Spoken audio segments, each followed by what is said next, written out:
Welcome back, guys. It's Eli, and if you paid any attention to the news lately, specifically the financial news, but it's gotten so big it's like blended into all types of news, you know that GameStop's stock price has had a meteoric rally, and it's honestly not based in anything. The company GameStop is still going out of business, but what's happened is what's called a short squeeze. And a short squeeze is where a bunch of large hedge funds have a short position on the stock, meaning when it goes down in value, they make money from that.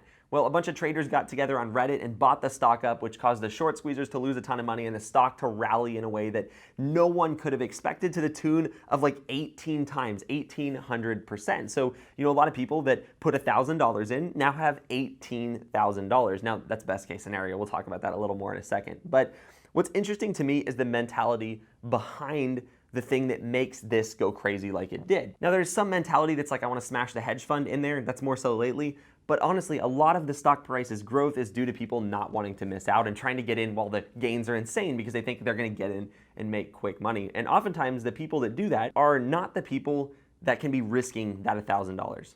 Yes, it would be great if it went to $18,000 and it would probably change their lives. More about that in a second. But they're not the people who should be risking that $1,000 because it's going to be very heavily felt by them if they lose it, which many are very likely to do. But the idea is there, right? This is the same thing that happens with lottery tickets. It's the same thing that happens with any kind of gambling. It's people that ultimately don't have that much trying to get their lucky break and trying to go all in on a thing that's got to keep going up, right? It's been going up, got to keep going up, they think. So they put it in there. And these are the exact kind of people that get smashed. That $1,000 they couldn't afford now is only $200. And it even gets worse at this point. They say, oh shoot, it's so low. The only thing I can do is double down and buy more with that money they didn't have, and things go bad. So what I wanted this video to be about is nothing to do with GameStop specifically. It's more about the ways you can do things to set yourself in a position where, one, you don't need that $1,000 to become 18 because you have some money and you're starting to build a net worth and you're on the right track. You don't need those gambling long shots in order to get where you need to be. And there's really three things you can do to set yourself up for this, and three things that I've done over the last 6 years as I grew my business that helped me do this without having to go all in on those crazy, super risky, speculative investments or buy lottery tickets or anything else like that. Now, before we jump into those three tips, I want to pull up a compound interest calculator here to show you how you can definitely turn $1,000 into far more than $18,000 without realistically much risk. Obviously, there's some market risk, but it's not risk where you're going to lose all of your money in a day if you invest in the broader market. Now, this is not investment advice. I just want to show you this because I think when I first saw it, I know it opened my eyes, and I think it may too for you as well. So if you put that $1,000 in just the standard market, the S&P 500, just an index fund, mutual fund, something like that. We're not talking about investment specifics here. We're just talking about you get that money invested in the market. So on the compound interest calculator, if we put in $1,000 and then you're able to squeeze out an additional $100 a month to invest, which isn't a whole lot. Most people can make that happen, especially if they increase their income. More on that in a second. But let's say you put in that monthly contribution of $100, and it's in there 30 years at an 8% interest rate. That $1,000 plus $100 a month, instead of going all in and having to risk it and try to get 18, became not a guaranteed, but more so of a realistic $146,002. And that kind of shows you the power of not going for those speculative risky bets and instead just being consistent with smart bets. The same people that put $1,000 in GameStop and $1,000 in AMC and these other stocks that are having the same things right now are the same people that buy lottery tickets, and no matter what happens, they still aren't going to have any money to show for it, right? And so it's not that they want short-term and they're going to get short-term. It's they want short-term and they're going to be chasing short-term for the long term and never end up with anything, right? And so you could instead put that in and wait. You're gonna have to wait anyway, right? You could put that in and wait and have 146,000, which is many more times 18,000 if I can do math right. And that's something I just wanted to show you. Now, in other videos, we'll talk more about investing and that kind of stuff, but really this is a channel helping creatives make more money and get better with it, so we don't really talk about specific investments or anything like that. Now, moving on to the three things that you can do to get yourself in a position where you could potentially have a lot more than 146. One more thing here before I move over. If I change the monthly contribution to 1,000, which may or may not seem like a lot to you, it starts to get to some really serious numbers, $1.4 million in 30 years. And if you have a little more time, if you have those 40 years, you can see that it even gets crazier, up to 3.1 million. Now, obviously there's inflation. 3.1 isn't worth 3.1, but it's worth more than you've put in. And so I want to talk a little bit about how to get there in a more surefire way. The first thing to do is if you want to do this as a business owner, which is what I'm teaching in this channel, specifically creative business owners, photographers, videographers, graphic designers, whatever that is, you have to think about what in that industry you're interested in, right? So maybe you like taking photos, maybe you like making videos, maybe you like, I don't know. For me, it was real estate photography. And so I found my thing, if you will, that I wanted to go all in on and go consistently all in on and grow. So that's tip number one. You have to find that thing that you're interested in. Two, and this is more important than anything, you have to be consistent with it. A lot of people have a great idea or a skill, or it doesn't even have to be a great idea, right? You could be a portrait photographer, a real estate photographer. That's not an earth-shattering idea, but it is an idea that is easily monetizable and that can be consistent and that I can grow in a way where I can get to serious income and serious savings and serious investment growth if I do things right. So it doesn't matter what you are. Graphic designer, photographer, videographer, headshot photographer, you shoot weddings, you video bar mitzvahs, whatever it is, if you have something that people are willing to pay you for, you have the first step down. Now the second step, which I already kind of mentioned, was you have to be consistent. And it doesn't mean you have to be consistent for a super long time, right? Things happen quickly, and for a lot of people, they can happen really quickly.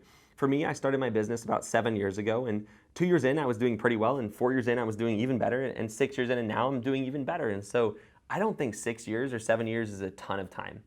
What I do think is a ton of time is 7 years of bouncing between different things and never learning anything in depth about a single topic and just thinking, you know what, this isn't for me, let me go find my easy way to do things or my quick way. Because regardless, you still end up somewhere in 7 years, and if you keep chasing the quick thing, you're still back chasing the quick thing 7 years from now, whereas someone who just picked what they wanted to do and went for it has something to show. And that's exactly where I am. I have something to show because I focused all in on growing my real estate photography business. We have over 15 employees and we do millions of dollars in revenue, and it's not anything that I've done that's extraordinary besides be consistent and be in a niche where there's a lot of market potential.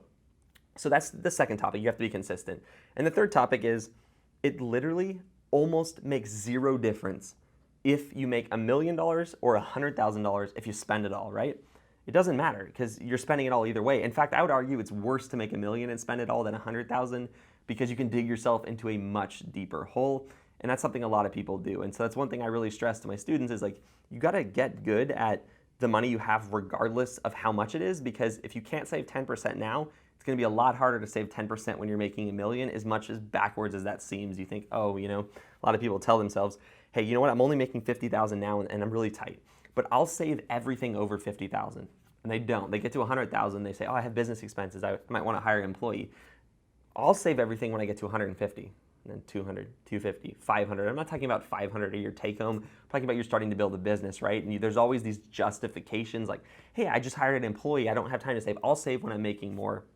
And so the tip number 3 here is being able to get ahead of your money at any earning level and stay ahead of it and save and invest, because you can't do this $1,000 a month, $3.2 million in 30, 40 years kind of thing if you don't have any ability to keep the money that you're earning to yourself without letting it go to all the various sources it can go to.